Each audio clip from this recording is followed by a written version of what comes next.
Ravi, bonjour. Bonjour, est-ce que vous êtes nombreux sur le live?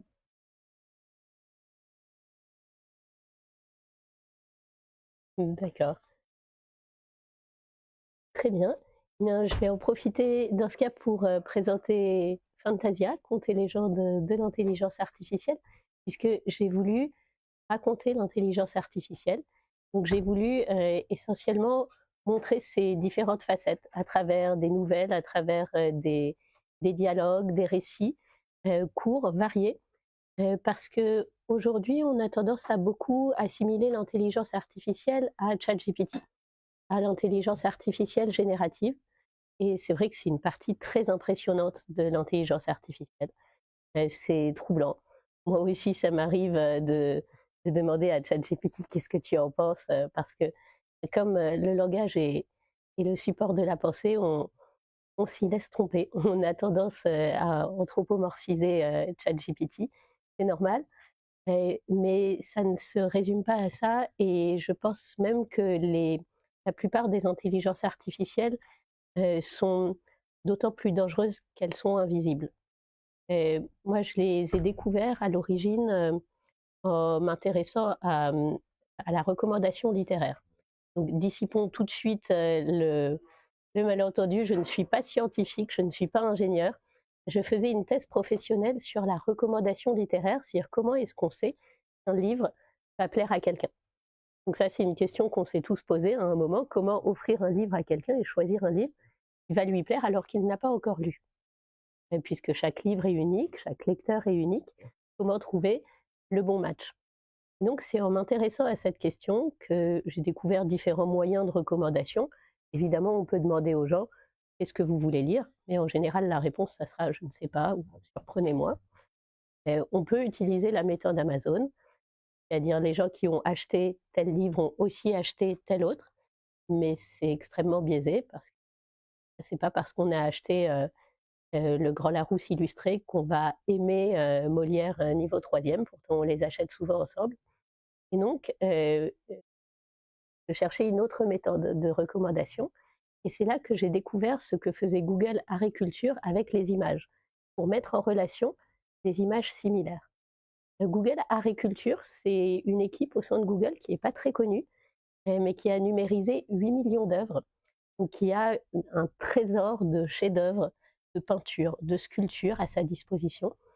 8 millions d'œuvres qui ont été numérisées auprès de 1400 partenaires dans le monde, donc les plus grands musées du monde, uniquement des institutions non-profit.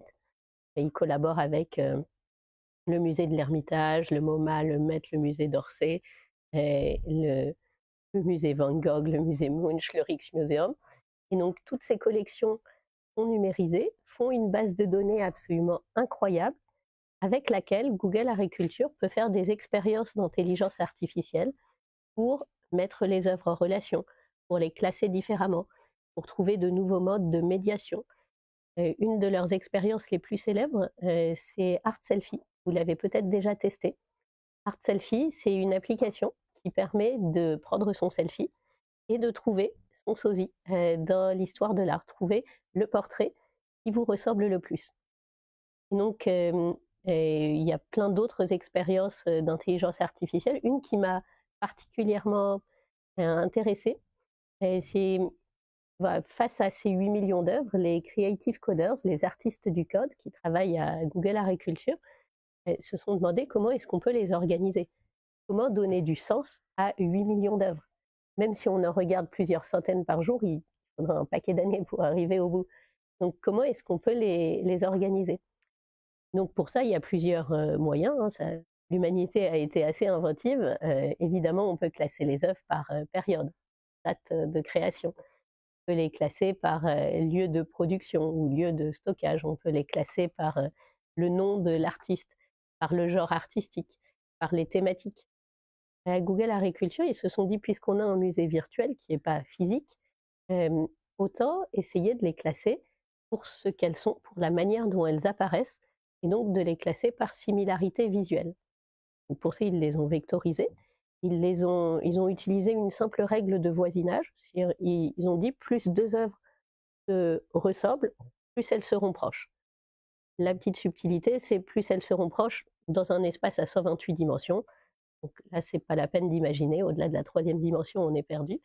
Et dans cet espace à 128 dimensions, ils ont juste utilisé cette règle de voisinage pour mettre ensemble les œuvres qui se ressemblaient le plus.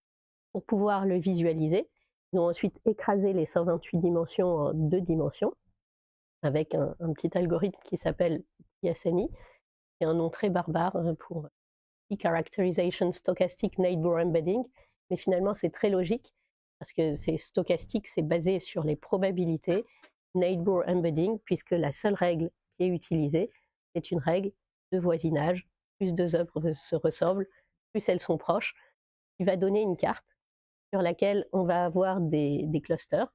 Depuis le Covid, tout le monde sait ce qu'est un cluster, c'est un ensemble homogène de données.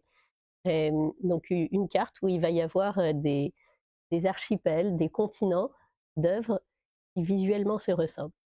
Et ça, c'est passionnant, parce que c'est là qu'on va voir que des œuvres qui se ressemblent n'ont pas forcément un lien de similarité pour nous humains, et qu'il va y avoir une autre forme de similarité qui est uniquement visuelle. Et je trouve que ça permet aussi de mettre en valeur nos propres biais humains, tout cet apprentissage de l'art qui fait qu'on ne regarde jamais une œuvre de manière neutre.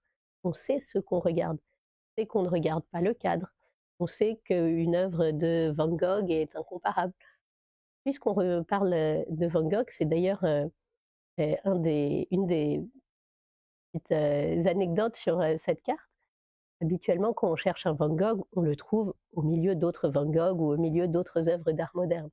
Mais quand on cherche la nature morte au coin et au poire de Van Gogh, sur cette carte, on va la trouver dans un cluster de cartes italiennes du XVIe siècle. Parce que les formes très rondes de la nature morte au coin et au poire, et les couleurs dorées et ocre, parce que le cadre qui a été peint en jaune, donc qui est quand même à peu près un tiers de la superficie de l'œuvre, tout ça ressemble beaucoup aux cartes italiennes du XVIe siècle. Nous, humains, on sait qu'il n'y a pas de comparaison de sens entre une carte de la péninsule anatolienne et une nature morte de Van Gogh, parce qu'on sait quoi regarder dans le tableau. Pour, en l'occurrence, ce modèle-là, c'était juste des ensembles de pixels. Et donc, ça permet de révéler des similarités à d'autres niveaux et quelque part de dépasser nos biais humains, en tout cas de les confronter à une autre manière de classer les œuvres. Et si je parle de tout ça, c'est parce que on a quand même, surtout aujourd'hui, tendance à vouloir tout de suite juger l'intelligence artificielle, à se demander est-ce que c'est bien, est-ce que c'est mal, est-ce que ça va prendre nos emplois, est-ce que ça va détruire l'humanité. Des questions qui reviennent souvent et je trouve que c'est prendre l'IA trop en bloc, alors qu'elle a beaucoup de facettes différentes, des facettes tout à fait euh, intéressantes quand on sait les regarder, les exploiter, quand on utilise les bonnes données, ouais, quand on utilise par exemple l'intelligence artificielle pour trouver des similarités entre des œuvres d'art, pas très inquiète du potentiel de destruction de l'humanité. Mais évidemment, si on regarde ça en disant ah, l'intelligence artificielle ne sait pas repérer un Van Gogh, ne sait pas, je trouve que c'est vouloir le juger trop vite, alors que ça peut apporter une autre vision et que c'est précisément ce que les artistes ont essayé de faire depuis des millénaires, porter une autre vision, réussir à détourner le regard, pour le dire autrement, à dépasser nos biais humains, en tout cas à dépasser les apprentissages, la charge qu'on peut apporter à un tableau ou à une œuvre et pouvoir les voir différemment. Et donc, plutôt que de juger l'intelligence artificielle en bloc, j'ai voulu déjà montrer ses concepts, montrer ce qu'elle change, ce qu'elle ne change pas, montrer les promesses qu'elle fait et les promesses qu'elle ne tiendra jamais. Et tout ça dans différents secteurs, avec différentes données, parce que c'est un ensemble de technologies variées et où les mêmes types de technologies, par exemple la reconnaissance d'images, peuvent permettre aussi bien de reconnaître des tumeurs sur des radiographies et de sauver des vies, ou de reconnaître des comportements inciviques sur des caméras de vidéosurveillance et de vous donner un score social, ou d'équiper les drones tueurs. Donc le même type de technologie peut avoir des usages très ambigus. S'il faut vraiment résumer, essayer d'avoir une vision d'ensemble, je dirais que l'intelligence artificielle, hem, en soi, est pas, est souvent pas la cause, des risques qu'on lui impute. Par contre, elle va mettre dans toutes les mains, et elle va rendre beaucoup plus intenses des méfaits qui existaient déjà. Là où son impact est peut-être le plus sensible, c'est sur la désinformation. La désinformation, les rumeurs, la propagande, les fausses informations existaient avant l'intelligence artificielle. Par contre, l'intelligence artificielle et en particulier l'IA générative vont mettre dans toutes les mains la capacité à produire en grande quantité de fausses informations très crédibles et va donner beaucoup plus de viralité à des contenus qu'on peut mieux cibler, et dont on peut mieux cibler les destinataires. Donc, vouloir débrancher l'IA, déjà, pas possible. Ensuite, pour moi, ça serait s'attaquer à un symptôme grave, mais pas à la racine du problème. Et donc, pour répondre à la question, peut-on juger l'intelligence artificielle? Je pense pas au bloc et je trouve beaucoup plus intéressant de montrer ses différentes facettes. Et aussi, il faut savoir de quoi on parle. Et les définitions de l'intelligence artificielle sont très variées. Et surtout, le mot est trompeur, particulièrement en français. Parce que la première apparition de ce mot, intelligence artificielle, elle remonte à 1956, donc à la conférence de Dartmouth, qui a réuni des neuroscientifiques, des mathématiciens, des statisticiens et des pionniers de l'informatique, avec pour but de réussir à modéliser, à modéliser les capacités cognitives de l'homme sur des machines qui, en 1956, étaient à leur balbutiement. Les capacités de production de la donnée et de stockage de la donnée n'étaient pas du tout à ce qu'elles sont aujourd'hui. Il fallait euh, l'équivalent d'une salle, je ne sais pas si vous avez déjà vu Enigma, l'équivalent d'une grande salle de conférence pour stocker la quantité de données qu'on peut aujourd'hui mettre sur une clé USB. Et donc, bon, pour l'anecdote, la conférence de Dartmouth a été la plus coûteuse de l'histoire lorsqu'on la rapporte au nombre de participants. Et donc, il a bien fallu obtenir des fonds. Et pour financer cette conférence, les organisateurs se sont adressés à la Fondation Rockefeller. Et parler d'informatique computationnelle, c'est pas très sexy. Et donc, ils ont forgé ce mot qui, pour l'époque, était très ambitieux, d'intelligence artificielle, ou plus exactement d'ailleurs, d'artificial intelligence. Et en anglais, intelligence, c'est le mot qu'on utilise pour parler des intelligence services, des services de renseignement, là où travaille James Bond. Parler de l'intelligence au sens de la capacité à classer l'information, à lui donner du sens, à savoir la prioriser. Vous voulez faire un compliment à quelqu'un, dites-lui plutôt you're clever ou you're smart. You're intelligent, c'est pas extrêmement flatteur. Et donc, la traduction en français par intelligence artificielle est un peu approximative. Elle a tendance euh, à mêler à la fois cette intelligence qu'on utilise aussi en français, hein, euh, donc la capacité à classer l'information, mais aussi en français, l'intelligence, c'est cette transcendance de l'esprit humain, c'est lié à la créativité, c'est une définition qui est plus englobante que la définition anglaise. Et donc en français, on a quand même tendance à mélanger et à croire que l'intelligence artificielle, c'est une reproduction de l'humain, alors que c'est surtout une reproduction sur les machines des capacités cognitives, c'est-à-dire de la capacité à classer l'information la capacité à la lier, à faire du matching, de la mise en relation, et de la capacité à générer des images, du texte. Ce qui est déjà très ambitieux, mais qui n'a pas non plus pour ambition de remplacer l'humain. Et donc j'aime bien en revenir à cette première définition, première apparition du terme d'intelligence artificielle, parce que dans ce sens très large, d'imitation des capacités cognitives de l'homme sur des machines, donc quelque part d'externalisation hors de notre cerveau de ses capacités, tout comme un robot est une externalisation de notre capacité musculaire, l'intelligence artificielle est une externalisation de nos capacités cognitives. Dans ce sens très large, une calculatrice, c'est déjà une manière d'externaliser notre capacité à calculer. Donc, dans ce sens très large, c'est déjà une forme d'intelligence artificielle.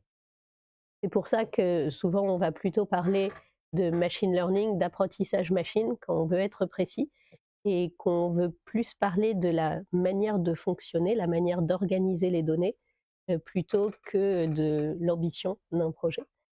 Et donc, l'apprentissage machine, on a j'ai l'impression que les gens ont tendance à croire que c'est une forme, d'informatique plus compliquée. Pas forcément, même plutôt au contraire. Pour moi, c'est, surtout une manière de chercher des patterns, c'est-à-dire des motifs de similarité, une logique sous-jacente à une base de données pour pouvoir ensuite lui donner du sens ou la continuer. Et alors que, l'informatique plus traditionnelle va plutôt fonctionner par, façon assez procédurale, par, des chaînes, if then else, si ceci alors cela, si la température dépasse, les, 30 degrés, alors, lance la climatisation, pour être, très schématique. Mais c'est un exercice qui est amusant à faire avec, les étudiants, et de parfois leur demander, une chose toute simple. Par exemple, voilà, je jette un papier dans la poubelle et puis, maintenant imagine que ton voisin est une feuille blanche, ne sait rien. Comment est-ce que tu vas lui expliquer comment jeter un papier dans la poubelle? Il a aucune, ligne de code, c'est un robot qui n'a pas été programmé. Comment tu vas lui expliquer? Et là, on se rend compte qu'il faut penser à beaucoup de choses, qu'il faut d'abord, lui dire, «Recule ta chaise». Oui, mais comment il sait de combien il va reculer sa chaise? Ah bah, recule ta chaise de 1 mètre. Ensuite, lève-toi, ensuite tourne à gauche, ensuite et donc il faut penser à beaucoup de choses. Alors que, l'intelligence artificielle, si elle est nourrie avec les bonnes, données, peut repérer les patterns et donc va être entraînée d'une autre manière. L'exemple le plus frappant et d'ailleurs l'un des premiers champs d'application de l'intelligence artificielle, enfin, l'apprentissage machine, c'est la reconnaissance d'images. On sait tous et dès le plus jeune âge, les bébés savent reconnaître un visage. C'est pas parce qu'ils en ont l'algorithme. On aurait du mal à dresser le portrait robot même de notre meilleur ami, dire, quelle est, la taille du nez, la distance entre les yeux, la couleur exacte des cheveux. On aurait du mal à dresser le portrait robot. Pourtant, on sait le reconnaître parce qu'on a vu des centaines de milliers de visages dans notre vie et qu'on le reconnaît par comparaison et distinction. Et donc, l'apprentissage machine est une autre manière d'entraîner, les systèmes, ce qui implique beaucoup de changements. Dans Fantasia, il y a, à l'occasion, d'un chapitre, j'ai pu rencontrer et interviewer un data scientist qui avait commencé sa carrière, comme physicien. Or, au départ, son sujet de thèse, c'était il cherchait à modéliser, l'impact de la foudre sur les tableaux de bord des avions. Alors il utilisait pour ça les lois physiques, les lois de Newton, d'Einstein, pour prédire quel serait l'impact, de la foudre sur, le tableau de bord des avions. Et puis il s'est rendu compte qu'il obtenait de meilleurs résultats, des résultats qui étaient plus précis et plus justes en utilisant des systèmes statistiques. Et pour lui, ça a été une révolution mentale parce qu'à l'époque, dans les années 2000, l'intelligence artificielle, c'était vraiment ceux qui étaient mauvais en maths. c'était des statistiques améliorées. C'est pas aussi rigoureux que des lois. Ça permettait pas d'expliquer le monde à 100% puisque des statistiques n'atteignent jamais les 100% d'explications, contrairement à des lois qui, elles, dans un univers donné, s'appliquent dans tous les cas. Et quand je lâche une pomme, dans tous les cas, elle tombe, enfin, dans le référentiel terrestre, elle tombera. Et donc, ça a été une révolution mentale de se dire que des statistiques, lorsqu'on avait suffisamment de données de bonne qualité, permettaient de mieux prédire l'impact de la foudre sur les tableaux de bord, parce qu'il y avait un nombre de paramètres gigantesques que des lois physiques qui, elles, fonctionnent à 100%. Et je l'ai rencontré, ce data scientist, le jour où il a vécu sa deuxième révolution mentale, et le jour où est sorti ChatGPT. Et où lui, ça faisait maintenant 2 ans qu'il travaillait sur un outil qui devait permettre de corriger automatiquement des copies de management. Donc il avait étudié, déjà il avait fait un système d'OCR, de reconnaissance de caractère, et qui devait permettre de reconnaître l'écriture manuscrite. Et puis surtout, il avait étudié les différentes manières de noter les copies de management. Qu'est-ce que ça veut dire, une bonne copie de management? Qu'est-ce que c'est qu'une bonne notation? Il avait étudié les différents systèmes de curving des notes, et les différentes manières de noter entre le monde anglo-saxon, le monde français. Il est devenu un spécialiste des cours de management et de la notation en management. Et tout d'un coup, un système ultra global, fait par des gens qui avaient sans doute aucune idée de comment est-ce qu'on note une copie de management et quelles sont les distinctions fines entre le management à la française, le management anglo-saxon, etc. Et aller le remplacer et être bien plus efficace parce qu'il était nourri sur une plus grande quantité de données et qu'il s'améliorait en permanence. Donc le passage d'une informatique très procédurale à l'intelligence artificielle est porteur de beaucoup d'enjeux, et c'est pour ça qu'il ne s'agit pas du tout pour les entreprises de faire de l'intelligence artificielle parce qu'on peut. C'est pas adapté à tous les systèmes, c'est pas adapté à tous les cas, à tous les objectifs.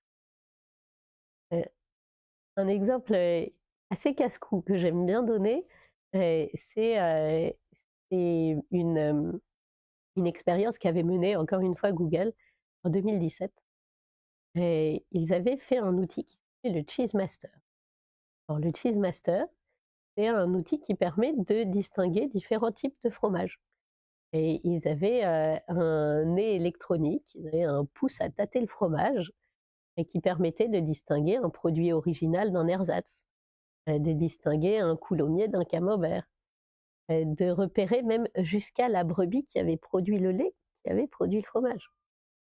Et lorsque je parlais de cet exemple en 2017, 2020, enfin avant la sortie de ChatGPT, ça faisait beaucoup rire les gens. Un outil capable de classer des fromages, utiliser un nez électronique, vous devez être très blasé derrière votre écran, parce que en effet aujourd'hui c'est possible, et certainement même ça existe. Seulement, c'était le poisson d'avril de Google en 2017, il y a longtemps. Et c'était un poisson d'avril qui faisait beaucoup rire parce que c'est tout à fait idiot de remplacer l'humain sur ce qu'il sait faire, ce qu'il peut faire, fait souvent mieux qu'une machine, et surtout voilà, ce qui lui plaît. Et c'est pour ça que mon premier conseil aux entreprises qui veulent se lancer dans l'intelligence artificielle, c'est don't cheese master it. Ne faites pas de cheese master. Ne faites pas de l'IA parce que vous avez la capacité de le faire, parce que vous avez les budgets et les moyens de le faire, qui d'ailleurs est souvent trompeur puisque l'IA, principal intérêt, c'est de s'entraîner en permanence sur des données qui évoluent, et donc ça demande d'avoir des budgets aussi qui évoluent, de pouvoir suivre, améliorer les bases de données, de pouvoir les nettoyer, de pouvoir en faire le suivi, pouvoir en envisager le scaling, la mise à l'échelle. Et donc déjà c'est trompeur, mais même si vous avez les budgets, la question c'est d'abord: est-ce que c'est nécessaire?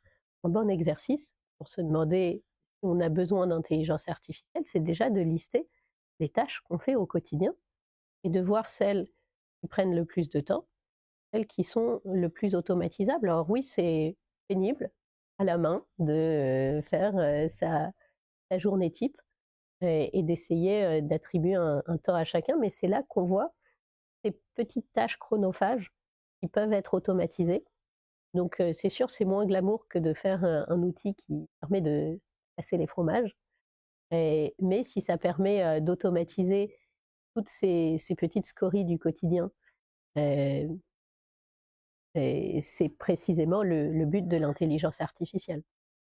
Mmh, une autre définition de l'intelligence artificielle d'ailleurs que, j'ai lu il y a pas très longtemps, elle disait: «L'IA, en fait, c'est tout ce qu'on ne sait pas encore faire, parce que ce qu'on sait déjà faire, on l'appelle, le filtre anti-spam, le correcteur automatique», et en effet, le filtre anti-spam aujourd'hui est en grande partie basé sur l'intelligence artificielle et c'est un très bon moyen de gagner du temps sur, ces petites stories du quotidien, d'automatiser ce que personne n'aime faire, et sur lequel on peut facilement gagner du temps.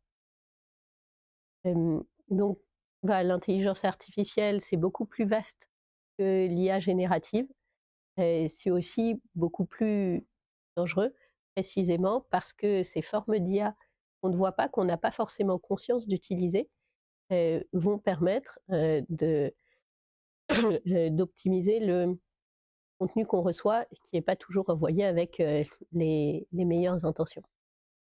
Et dans l'exemple de ma grand-mère, pauvre qui sait pas que je la cite aussi souvent, mais qui voit, bon, a un portable, mais ne sait pas l'utiliser, qui a pas de réseaux sociaux et qui pourtant est une des personnes les plus influencées par l'IA que je connaisse parce qu'elle tire toutes les informations de ma tante, qui passe beaucoup de temps sur Facebook. Je caricature un peu, mais à peine de toute façon, même aujourd'hui, les journalistes sont forcément aussi influencés par l'intelligence artificielle parce que le temps de l'information s'est réduit et donc on va chercher les informations qui sont le plus mises en avant et celles qui ont le plus de potentiel de viralité.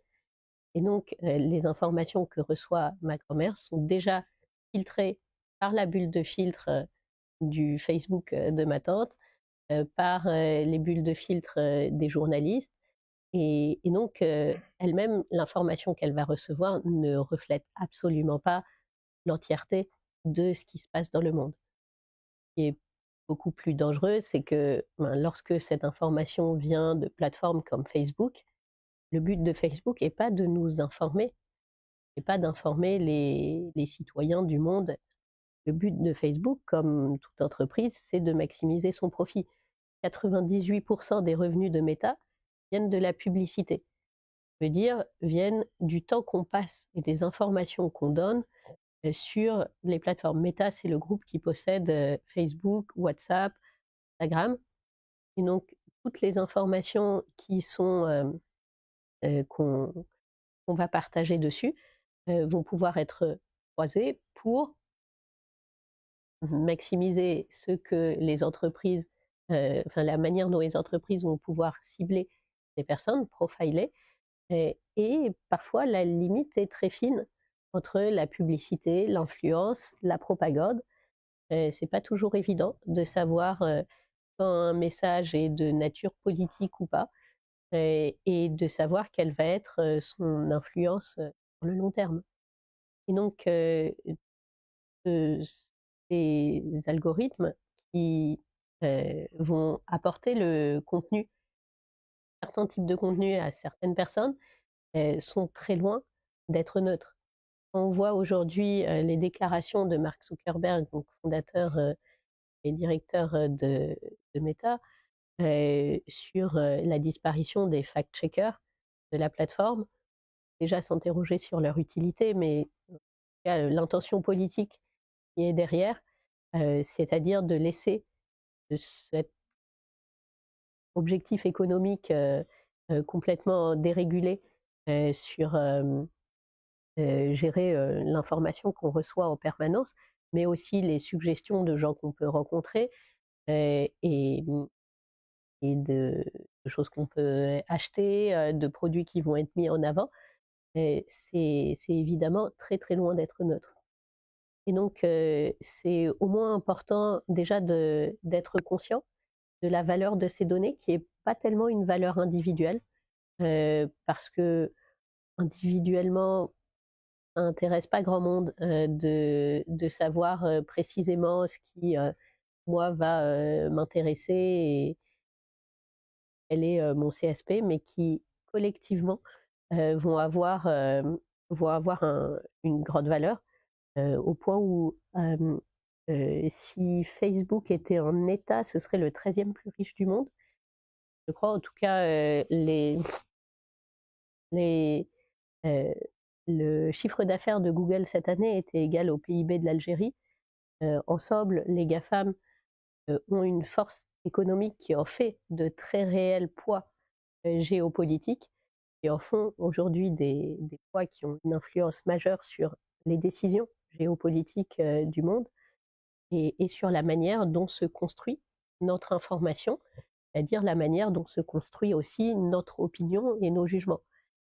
Et donc, 1re chose, c'est évidemment d'en être conscient de ne pas négliger toutes ces intelligences artificielles moins visibles, mais tout aussi présentes et présentes au quotidien.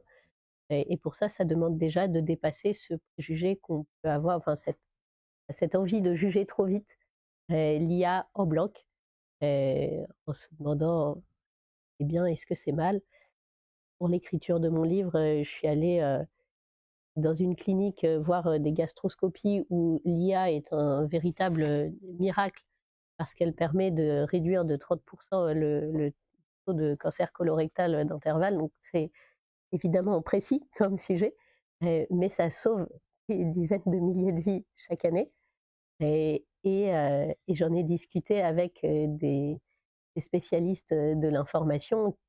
L'IA est la principale menace aujourd'hui, puisqu'elle va donner une viralité et va permettre de cibler des informations fausses pour les envoyer aux personnes les plus vulnérables, va jouer un rôle majeur aujourd'hui dans la guerre de l'information. Donc, c'est réellement un ensemble de technologies qui sont capables du meilleur comme du pire.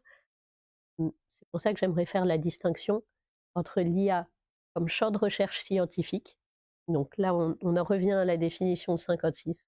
C'est cette ce champ de recherche scientifique qui vise à mieux comprendre les capacités cognitives de l'homme, mieux comprendre nos réseaux de neurones en les simulant sur des machines et puis ces applications technologiques et ça, c'est le cas de beaucoup de sciences qui trouvent, des applications technologiques. Romain Gary avait une citation à la Romain Gary dessus, il disait, alors c'était dans À charge d'âme et il dit, «La technologie, c'est le trou du cul de la science».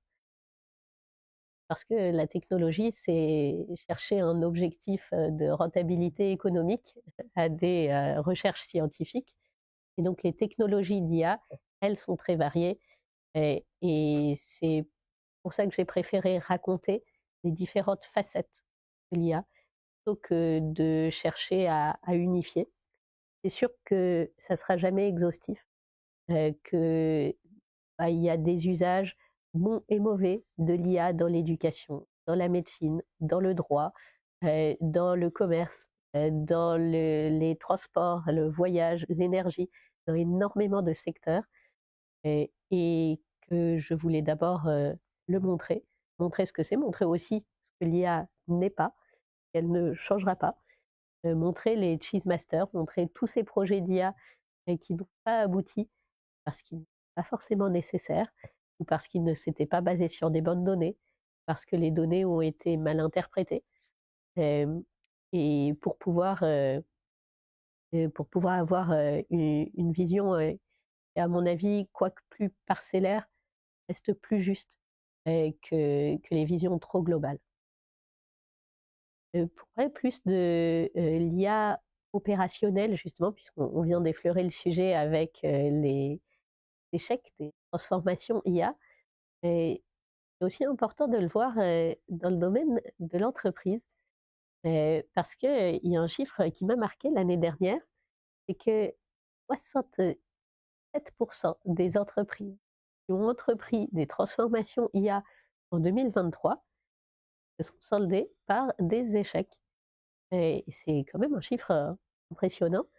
Et quand on regarde d'un peu plus près d'où est-ce que ça vient, bah souvent ça vient d'une mauvaise compréhension de l'intelligence artificielle, où les dirigeants ont encore beaucoup tendance à croire que l'intelligence artificielle, c'est un nouveau logiciel qu'on vient plugger dans ce qui existe déjà. Bon, il faut une petite formation, mais on mesure pas souvent à quel point ça peut être coûteux et transformateur pour une entreprise. Et lorsque j'ai été consultante, j'avais travaillé pour un groupe cosmétique qui faisait de la coloration pour cheveux. Et là que je me suis rendu compte que c'est quand même pas évident de faire des colorations cheveux, parce qu'il faut faire des tests pour vérifier. Donc pour chaque nouvelle coloration, chaque nouvelle couleur, il faut faire un test pour vérifier que la couleur tienne bien sur le cheveu, qu'elle ne verdisse pas, qu'elle s'adapte aux cheveux plus texturés, aux cheveux, à différents types de cheveux. Et, et ces tests, très longs, parce qu'il faut vérifier que ça tient dans le temps. Et ils sont coûteux, ils sont menés par des gens qui ont 10 ans d'expérience dans un domaine extrêmement spécialisé.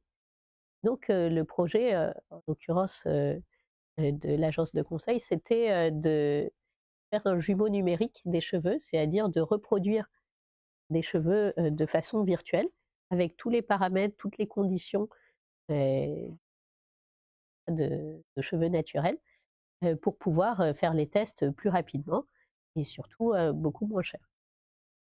Moi, ça n'a pas fonctionné, et on aurait pu s'en douter, parce qu'on avait face à nous des gens qui étaient extrêmement qualifiés, qui avaient fait des dizaines d'années d'études en pharmacologie secondaire, qui étaient extrêmement qualifiés et qui étaient spécialisés dans un domaine où ils savaient que s'ils perdaient leur emploi, ils auraient beaucoup de mal à en retrouver un similaire, parce qu'il y a très peu d'entreprises dans le monde qui ont des jobs aussi particuliers.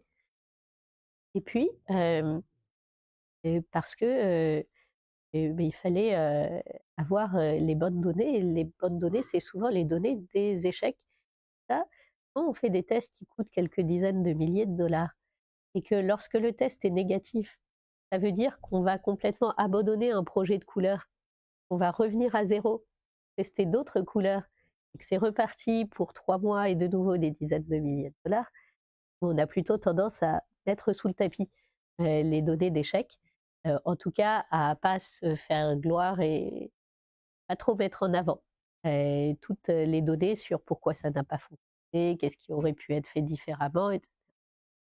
Et donc, évidemment, c'était un frein, puisque ces données d'échecs n'avaient pas été renseignées par des gens qui n'avaient pas intérêt à le faire. Heu, Déjà parce que c'est jamais agréable de renseigner des données sur quelque chose qui n'a pas fonctionné et qui a coûté cher, et en plus, parce que, ils se sentaient menacés dans leur emploi. Et ça arrive assez souvent. Ça pourrait être évité, si on comprenait que, l'IA serait mieux adoptée déjà, si on s'adressait aux personnes qui produisent la donnée. Mais souvent, la donnée est produite sur le terrain, et dans des entreprises très pyramidales, on a du mal à écouter le terrain, à vraiment savoir faire remonter cette donnée, à savoir encourager une culture de l'échec. On va renseigner les données d'échec. J'étais à Google, on faisait des post-mortem, c'est-à-dire des conférences sur les projets qui n'avaient pas fonctionné, en essayant de comprendre pourquoi le projet n'avait pas fonctionné et qu'est-ce qui aurait pu être fait différemment. Des pratiques qu'on voit encore très peu en France, de valoriser les échecs, d'encourager les tests, même s'ils doivent mener à un échec, même s'ils doivent mener à aller contre une première intuition, parce que c'est ces données-là, de ce qui n'a pas marché, qui vont être le plus utiles après pour entraîner les intelligences artificielles.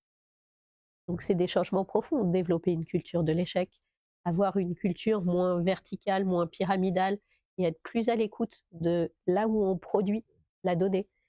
Ça peut passer par organiser des hackathons, par des formats d'entreprise, des formes de management beaucoup plus horizontales, où là j'en parle à Reboot Conseil qui connaissent bien le sujet, mais il y a encore beaucoup d'entreprises hiérarchisées, où les décisions sont prises par la stratégie qui n'a pas forcément les moyens d'interpréter la donnée. Les gens qui prenaient les décisions stratégiques, d'investir dans des jumeaux numériques de cheveux n'avaient probablement pas été dans des laboratoires voir ce qu'était réellement un test de coloration cheveux. Et en tout cas, et n'avaient visiblement pas conscience de la peur qu'il pouvait y avoir, de perdre son emploi, d'être mis en concurrence avec l'IA. Dans ces cas-là, il aurait quand même été utile de pouvoir faire, au moins remonter les peurs, les fausses croyances, heu, les vraies croyances, mais pas à la bonne échelle, sur, l'intelligence artificielle. Le mot est encore beaucoup associé dans l'imaginaire à Terminator, à HAL 2000, et il fait encore peur, donc c'est important de pouvoir en parler, de pouvoir faire remonter peur et de pouvoir montrer, les bonnes pratiques, de pouvoir montrer réellement que ça change. Ça, c'est plus une expérience que j'ai en formation sur l'IA ou des petits systèmes d'IA, qui vont, hem, faciliter, la rédaction de mails par exemple, ou la mise en place de planning, heu, excusez-moi, vont sembler extraordinaires, heu, parce qu'on, hem, souvent on va pas assez tester, les intelligences artificielles justement parce qu'on les a déjà préalablement jugées. Hem, donc et aujourd'hui, il y a plein de systèmes qui permettent de tester ultra rapidement, on sait par exemple assez peu que ChatGPT ne fait pas uniquement, de la génération de texte, mais peut aussi servir, à générer, des plannings, à faire, de l'aide à la décision. Si on lui demande, de, lister les pour et les contre, d'une décision. Elle peut aussi, imaginer plusieurs scénarios suite à une, décision stratégique. Donc voilà, ça c'est des usages qui viennent, par la pratique et surtout par le partage des bonnes pratiques. Mais pour qu'on partage les bonnes pratiques au sein d'une entreprise, il faut qu'il y ait une culture d'entreprise qui le permette, qu'il y ait des lieux qui le favorisent, et des lieux réels ou virtuels, mais enfin des endroits et des moments dans lesquels on puisse partager les bonnes pratiques, les découvertes, les tests qu'on a faits. Il faut qu'il y ait aussi un encouragement à l'échec, c'est-à-dire à tester, même si ça ne doit pas forcément, fonctionner tout de suite. Et donc ça c'est la première chose pour, l'IA en entreprise, c'est souvent des changements très profonds. Et puis, ça demande aussi d'envisager une mise à l'échelle, parce que contrairement à un logiciel qu'on va payer et ensuite mettre en place et on peut arrêter là les frais, et les mises à jour, et l'intelligence artificielle, son principal intérêt, c'est de s'adapter à des bases de données qui évoluent. Donc, ça demande aussi une mise à l'échelle constante. Ça demande de curater, donc de suivre, de nettoyer ces bases de données, d'avoir des gens en entreprise qui sont responsables de leurs données et qui pas renseigner des statistiques de façon un peu aléatoire, mais qui vont être euh, responsables de. C'est que les données peuvent prendre tellement de formes différentes que c'est difficile d'en parler de façon générale, mais qui sauront ce que les données veulent dire, ce qu'elles représentent, quels sont leurs angles morts aussi, et donc comment les interpréter. Et c'est peut-être là-dessus que j'aimerais conclure sur cette question des données, parce que depuis tout à l'heure, on parle de données sans les définir, alors que c'est pour moi le fait majeur du monde contemporain, c'est cette explosion de la donnée qui est due tellement à l'amélioration des capacités de stockage, qui fait qu'aujourd'hui, on a accès à plus de savoir, heu, directement, et je dis bien accès, qu'à n'importe quelle, période de l'humanité. Ça ne veut pas dire qu'on l'utilise, ou qu'on mais en tout cas, plus accès à une quantité, de données, et ça veut dire, aussi accès à une quantité de possibilités, de voyages, de missions, de rencontres. Heu, Moi aujourd'hui, sur le moindre réseau social où je vais, je rencontre plus de gens, et d'idées en une seule journée que, mes grands-parents n'en rencontraient en un an. Et donc, ces données peuvent prendre des formes très différentes. Ça peut être, du savoir au sens, qu'on entend habituellement, du savoir académique. Ça peut être, des informations, et ça peut être des opinions, les données. Ça peut aussi être, notre visage. Les données, ça peut être, des radiographies, ça peut être, notre voix, ça peut être, du son, de la musique, des profils. Et alors il faut bien faire la différence entre la donnée et l'information. Lorsque, sœur met en relation 2 profils, donc c'est 2 profils qui sont en relation et non pas 2 personnes. C'est ce qu'on a révélé sur soi, les informations qu'on a données sur soi, sur, le réseau de rencontres, et qui vont, être, mises en relation, et en plus, mais ça vous le saviez déjà, avec un objectif, économique de qui n'a pas forcément pour but, de vous faire rencontrer l'âme sœur. Vous ne vous reconnaîtriez pas, à l'application, et donc qui va plus utiliser des données que de réelles, informations. Mais donc les données, ça peut être, des profils, ça peut être, des informations, notre visage, nos préférences, notre capacité d'achat. Et ce qui va intéresser les réseaux sociaux, les plateformes, de réseaux sociaux, et là aussi je l'entends au sens très large. Les réseaux sociaux, c'est aussi bien, Facebook, X, LinkedIn, que, que YouTube, que, la section commentaires, du Figaro. C'est tous les endroits où on peut mettre en relation différentes, opinions, de personnes qui sont, d'endroits différents de la planète et qui n'avaient aucun autre lieu de rencontre que ces plateformes-là. Et donc, ce qui intéresse particulièrement les plateformes, ça va être la capacité d'achat, ça va être les préférences.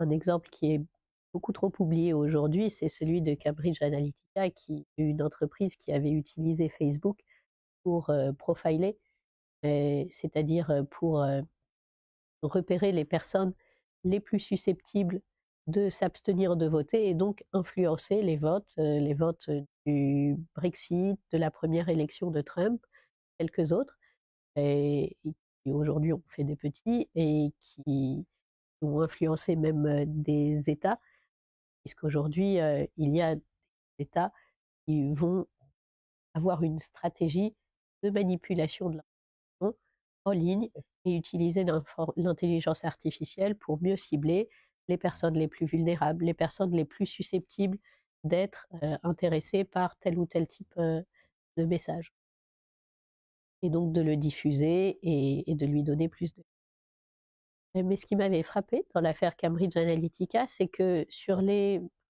120 data points qu'ils utilisaient, il y en avait 2 particulièrement qui étaient significatifs, aux États-Unis, et c'est très simplifié, mais globalement, il leur suffisait de savoir, si vous possédiez une arme à feu aux États-Unis, et si vous possédiez un animal, et en croisant un animal de compagnie, et en croisant ces 2 informations, on pouvait déjà savoir globalement pour qui vous votiez.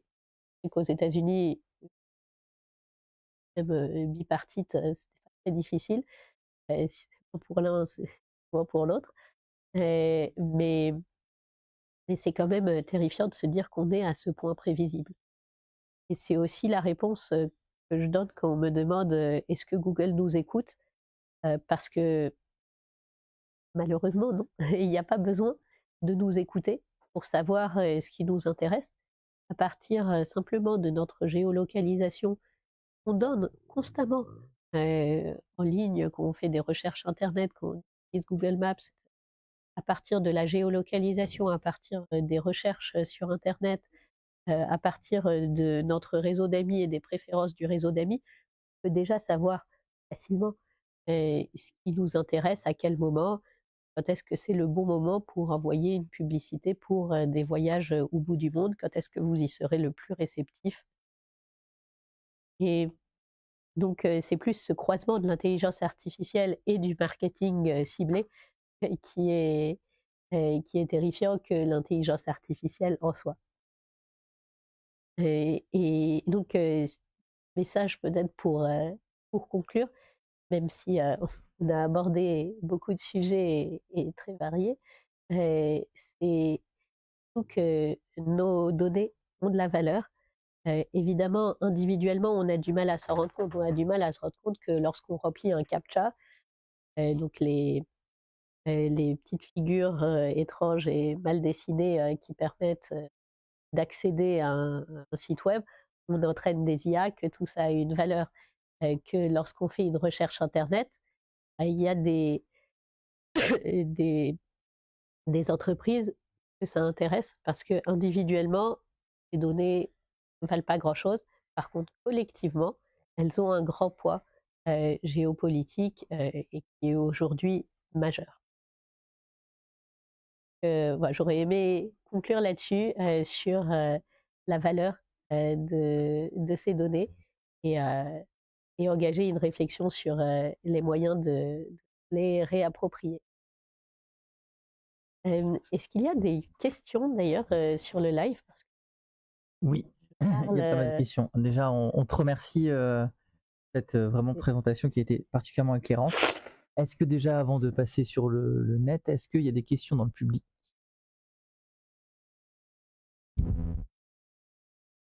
Oui, bonjour, merci pour la présentation. C'était très, très intéressant. C'est un angle que je n'ai pas l'habitude d'aborder, mais du coup, ma question va rester peut-être un peu plutôt dans l'angle de, pas de votre expertise, mais plutôt de ce que vous apportez de plus. C'est par rapport à la production artistique, que la création de l'art a toujours été influencée par l'évolution de la technologie, de la technique, la musique assistée par ordinateur, dessin assisté par ordinateur. Est-ce que l'IA, euh, c'est juste création artistique assistée par IA, une énième évolution technique, ou est-ce que avec l'IA, l'art est vraiment entre guillemets en danger par rapport à l'authorship, la paternalité, ou par rapport à, l'origine ou la copie ou la duplication?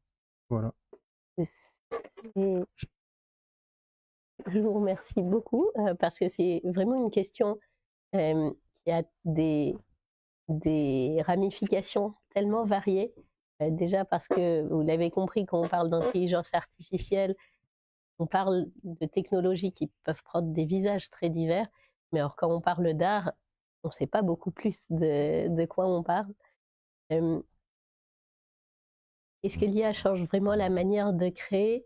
Hem, c'est difficile à dire pour l'instant. Moi, j'avais été, fascinée par, un courant, qui a pas duré très longtemps, qui a pas eu beaucoup de succès, qu'on appelait le GANisme, par, référence aux GAN qui sont les, réseaux adversariaux, et donc un modèle, d'intelligence artificielle, et qui faisait ces œuvres un peu psychédéliques où on comme le portrait d'Edmond de Bellamy par exemple, même si c'est pas la plus belle réussite, du GANisme, des œuvres où on reconnaissait, les éléments qui avaient servi, d'entraînement, mais de loin en plissant les yeux, et qui donnaient cette impression de déjà vu. On reconnaissait certains éléments, tout en donnant une impression de surprise. Mais ça n'a pas eu beaucoup de succès, et je crois que l'IA n'est pas tellement destinée à ouvrir de nouveaux courants artistiques, comme, la gouache a permis la peinture en plein air, et donc le a permis aussi, l'impressionnisme de pouvoir, capter les reflets de lumière. tableau. J'ai plutôt l'impression que, en tout cas en matière de création visuelle, elle est plus comparable à l'invention de la caméra ou de l'appareil photo, où à leur début, ces inventions techniques ont permis essentiellement de reproduire ce qui se faisait déjà. C'est-à-dire, les premières photos ont été des paysages, des portraits comme on le faisait la peinture. Et assez rapidement, on s'est servi de cette nouvelle technologie pour faire des photomontages. Il y a des photomontages qui datent des débuts de la photographie et pour faire de nouvelles choses qui n'étaient pas possibles auparavant. En ce moment, je me passionne pour la photographie animalière, par exemple, parce que c'est un domaine qui est fascinant, déjà parce qu'il repose sur une base technique et qu'on ne pouvait pas faire de photographie animalière effectivement avant l'invention de la photographie. Mais surtout, déjà, c'était pas facile de mettre des chambres photographiques à dos d'éléphant pour aller photographier des lions ou dans des montgolfières pour photographier des gypaètes barbus au sommet de l'Himalaya. Et mais c'était encore plus difficile avec des tableaux et avec un cadre et même impossible. Donc ça a permis de photographier des choses qui auparavant ne pouvaient pas être fixées par l'image. Et puis ça a ouvert beaucoup d'autres enjeux puisque ça a mieux fait connaître la faune. Les premières réflexions sur la protection des espèces sont venues des photographes animaliers. Donc une invention technique a permis d'ouvrir un nouveau champ artistique qui n'était pas possible auparavant et lui-même a ouvert de nouveaux enjeux. Et j'ai l'impression que l'intelligence artificielle est en train de suivre cette voie-là, même si pour l'instant c'en est assez balbutiement et j'ai vu peu d'œuvres générées par IA et qui m'ont semblé absolument novatrices et impossibles à faire par d'autres moyens. Mais j'ai quand même l'impression que se dirige vers ce domaine-là, faire de nouvelles choses qui n'étaient plus possibles. J'en vois plus dans le domaine de la musique, par exemple, où on peut faire désormais des improvisations seules avec 36 instruments qui, eux, vont être générés par IA, par exemple. Euh, mais j'ai pas une veille assez poussée pour le dire de façon positive. Euh, Même chose dans la littérature. Pour l'instant, j'ai l'impression que c'est un outil qui n'a pas encore été beaucoup approprié, enfin que les gens se sont pas encore beaucoup appropriés parce que déjà il y a un rejet, parce que de menace et parce que le problème de l'IA générative, c'est enfin l'un des nombreux problèmes, c'est qu'on a l'impression que ça doit être du 100%, que si on génère un texte, ben on va le faire comme on fait une recherche sur internet. Parce que ça fait 25 ans qu'on a appris, 30 ans maintenant, qu'on a appris à transformer notre question en langage naturel, j'ai une fuite chez moi, qu'est-ce que je fais? Oh, recherche plombier Strasbourg, urgence. On a appris à parler à Google et maintenant on est en train de le désapprendre pour parler à ChatGPT. On est en train de revenir à je cherche des cadeaux de Noël pour des enfants de 4 et 6 ans, qu'est-ce que tu me conseilles? Et, et qu'on n'a pas encore tous les réflexes du prompting, au premier lieu desquels l'itération, bien de reprendre, de modifier, de challenger l'IA générative, de ne pas faire de la génération à 100%, mais aussi de approprier les résultats, de les modifier, etc. Et pour moi, voilà, le véritable apport de l'intelligence artificielle dans l'art, ce sera lorsqu'on aura atteint des hybridations intelligentes, où on saura avoir le meilleur de la technologie et le meilleur de l'humain à la manière de ce qu'a apporté, et pas tout de suite dans les tout premiers temps, la photographie ou la caméra. Et parce que tous ces systèmes-là, intelligence artificielle, la photographie, des domaines qui reposent sur la technique, il faut connaître un petit peu au moins la technique pour pouvoir faire des choses intéressantes, mais ça ne s'y limite pas. Photographie qui serait uniquement technique, ce serait pas de la photographie. Et donc, peut-être une définition de l'art, c'est cette technique à laquelle on apporte le supplément d'âme. Merci Laura pour toutes ces explications. Est-ce que, selon toi, la curation des données pour créer tous ces modèles d'intelligence artificielle, notamment en NLP, les chatbots en gros, couplée au fait que cette curation, elle est faite avec des arbitrages, faits par des gens d'une certaine CSP, etc., etc. Est-ce que selon toi, à terme, avec la généralisation de ces outils, ça ne va pas créer un appauvrissement cognitif global? C'est exactement ce à quoi je pensais quand je disais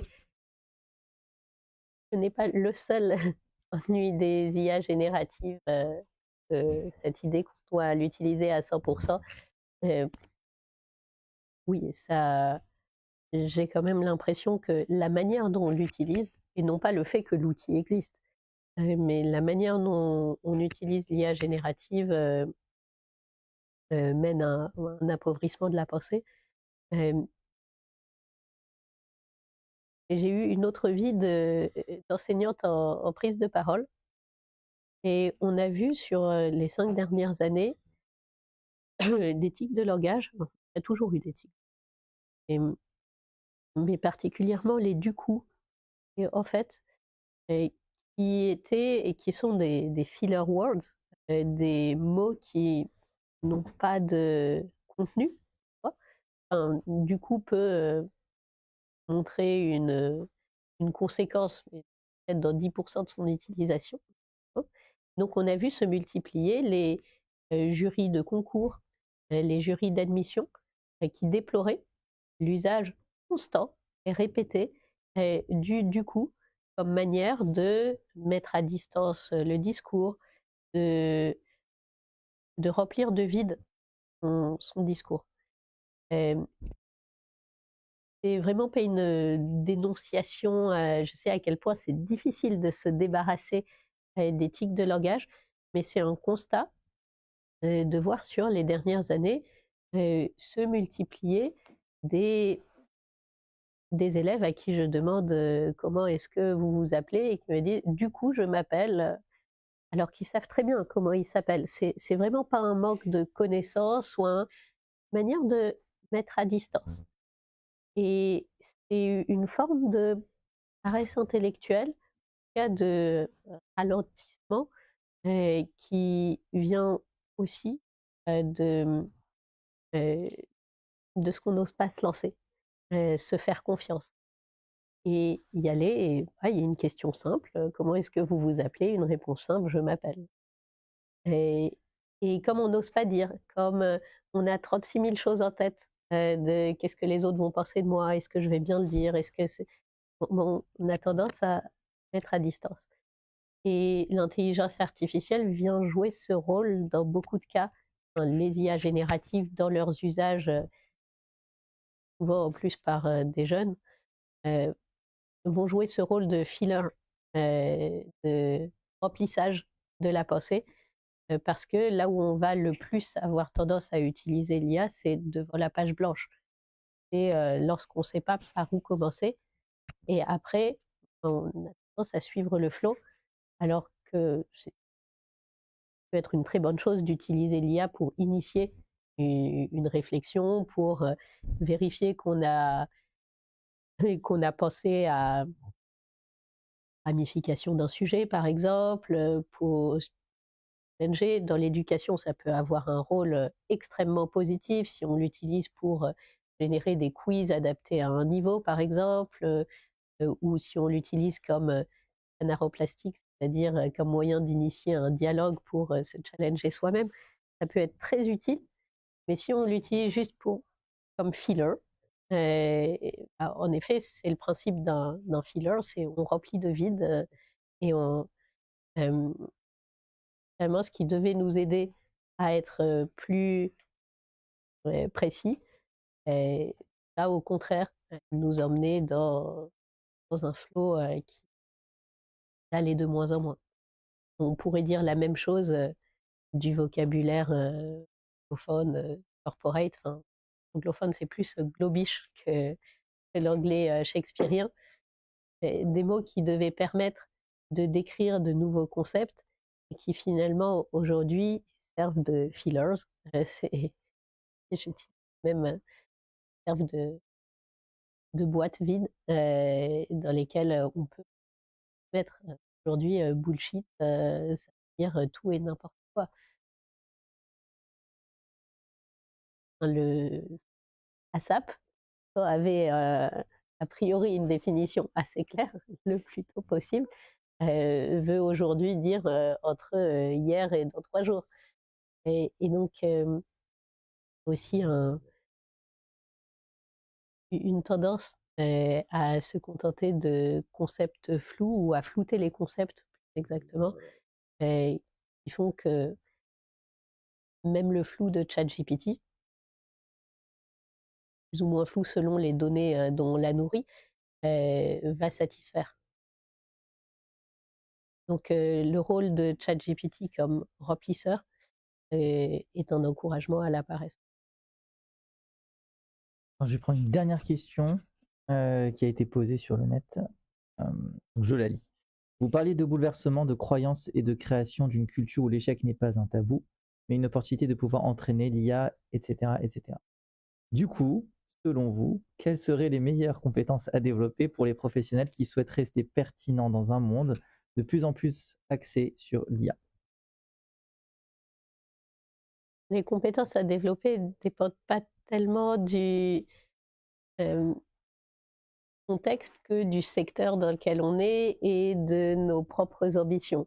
Donc je vais forcément faire une réponse très générale.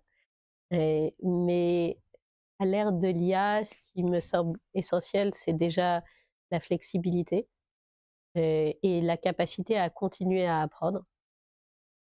Et ça peut se développer déjà. Aujourd'hui, il y a de super MOOC sur l'intelligence artificielle, mais ça se développe en développant la curiosité intellectuelle, s'attachant à divers sujets. Vous allez dire que je plaide pour ma paroisse, mais je plaiderai toujours pour la lecture, parce que, mais pour une raison toute simple, quand on lit un livre, il fait 350 pages. Statistiquement, c'est pas possible que vous soyez d'accord avec tout sur 350 pages. Donc forcément, ça vous mènera à réfléchir, à entrer en dialogue avec l'auteur, à confronter vos idées, à les challenger et, et être au défi, pardon, je vais éviter le franglais, donc à aller plus loin et à les affiner. En tout cas, beaucoup plus qu'avec un post Facebook ou avec du contenu plus court et souvent déjà taillé sur mesure pour plaire. Donc, pour moi, les compétences, ça s'acquiert déjà par la lecture, en développant cette curiosité intellectuelle d'aller voir différents sujets. J'aurais probablement pas fait le lien entre l'intelligence artificielle et la photographie animalière si je ne venais pas de lire un livre sur les pionniers de la photographie animalière. C'est vraiment s'intéressant à différents sujets et évidemment pour ça, il n'y a pas une seule règle, et ça doit être des sujets qui, bon, vous parlent, vous intéressent, mais je pense qu'aujourd'hui, c'est devenu une démarche active, de développer cette curiosité intellectuelle, parce qu'il y a tellement d'opportunités, de de suivre ce qui a déjà été conçu pour nous, de regarder les séries qui sont recommandées, d'écouter les musiques qui sont recommandées et qui n'incluent pas toujours une part de sérendipité, c'est-à-dire de hasard, qu'on a tendance à s'enfermer dans des bulles, et des bulles qui sont pas toujours au bénéfice ni de la diversité des contenus, ni de la diversité de nos intérêts. Donc ça serait de sortir des algorithmes, justement, de plus faire confiance au hasard, de prendre une carte de bibliothèque et d'aller chercher des livres dont les titres vous parlent à la bibliothèque. Ça peut être tout à fait aussi bête que ça. Mais ça, c'est un le contraire de la curiosité intellectuelle, cet enfermement dans des bulles de contenu et dans des bulles culturelles. Et c'est vraiment une des choses qui me fait le plus peur aujourd'hui, et c'est aussi pour ça que je me suis sentie la responsabilité d'écrire, parce que je suis née en 1994 et j'ai la sensation d'être à une génération charnière, qui ai construit mes goûts musicaux, mes goûts littéraires, grâce à recommandations de mes grands-parents, de mes professeurs, à des découvertes, dues plus ou moins au hasard, à des amis, avant, que les systèmes de recommandation n'entrent en jeu. Mais aujourd'hui, les jeunes générations, lorsqu'elles n'ont pas ces recommandations extérieures, découvrent les musiques grâce à Spotify, à Deezer, aux recommandations d'amis qui eux-mêmes sont sur Spotify et sur Deezer. Et donc, moi, mes cousins ont 13 ans et 15 ans, je suis pas sûre qu'ils aient déjà écouté du Jacques Brel, par exemple. Alors certes, c'est pas forcément essentiel d'avoir écouté Jacques Brel. Par contre, c'est essentiel de ne pas avoir écouté que les chanteurs à la mode sur les dernières années, de pouvoir aussi se confronter à des choses qu'on n'aime pas pour mieux savoir ce qu'on aime. Donc, pour répondre de façon très générale à la question, les compétences à développer, pour moi, la première, c'est la curiosité intellectuelle, la flexibilité. Et ça passe par sortir des chemins tout tracés pour nous, et donc le plus souvent sortir des algorithmes, ce qui ne veut pas dire sortir des écrans, ce qui veut dire faire ses propres recherches, que ce soit à travers des MOOC, parler d'une carte de bibliothèque, peut-être que vous avez une bibliothèque chez vous aussi, enfin c'est vraiment, ça peut prendre plein de formes très diverses, et c'est pas forcément retourner à l'âge de pierre et au vinyle, enfin, si ça vous intéresse, mais c'est en tout cas faire cette démarche de chercher soi-même ce qui nous intéresse sans passer par la recommandation algorithmique. Ben, merci beaucoup Laura. C'était Merci passionnant. beaucoup. Je reste disponible pour d'autres questions.